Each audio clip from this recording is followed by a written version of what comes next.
శ్రీహరి గారు కేసీఆర్ గారికి సరి సమానమైన ప్రజా జీవితంలో నుంచి వచ్చిన ప్రజాప్రతినిధి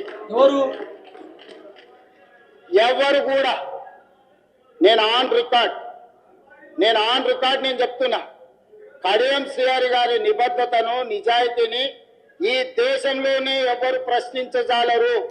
నిజాయితీతో కూడుకున్న నిక్కచ్చిగా వ్యవహరించే ప్రజాప్రతినిధి.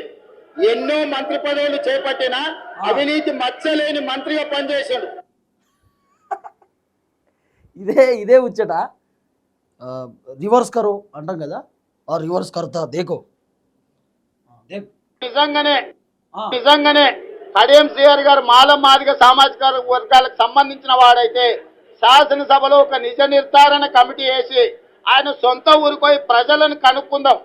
ఇంతకు ఈయన ఏ కులం వాడు, ఏ సామాజిక వర్గం వాడు, ఈరోజు ఏ సామాజిక వర్గంలో రిజర్వేషన్లు అనుభవిస్తున్నాడో ఆయన సొంత ఊరికి శాసనసభ నుంచి అన్ని పార్టీల నుంచి నిజ నిర్ధారణ కమిటీ వేసి నిజ నిర్ధారణ కమిటీ ముందల విచారణ జరిగి ఆయన శీలాన్ని ఆయన నిరూపించుకోవాల్సిన అవసరం ఉన్నది.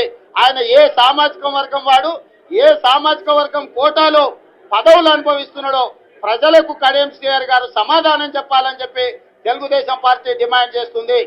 అట్లా అన్న తెలుగుదేశంలో ఉన్నప్పుడేమో కడియం శ్రీహరి ఏ పార్టీలోకి వెళ్ళి గెలిచిండు, ఆయన ఏ సామాజిక వర్గం ఏ కోటాలో గెలిచిండని చెప్పి అన్న డైలాగ్ చెప్తాడు.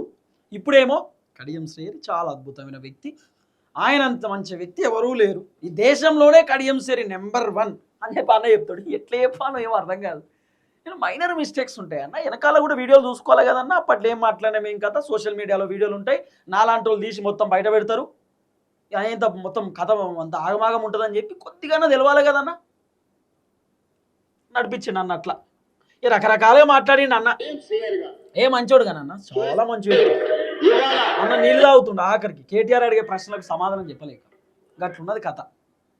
నేను నిజంగా ఈ ప్రతిపక్షం వాళ్ళు కూడా ఎందుకు ఇంత ఆవేశపడతారో అర్థం కాదు. బీఆర్ఎస్ వాళ్ళు నిలబడి అట్లా చేయాలి ఇట్లా చేయాలి, జర ఓపికతోనే చెప్పాలి సమాధానం కూడా.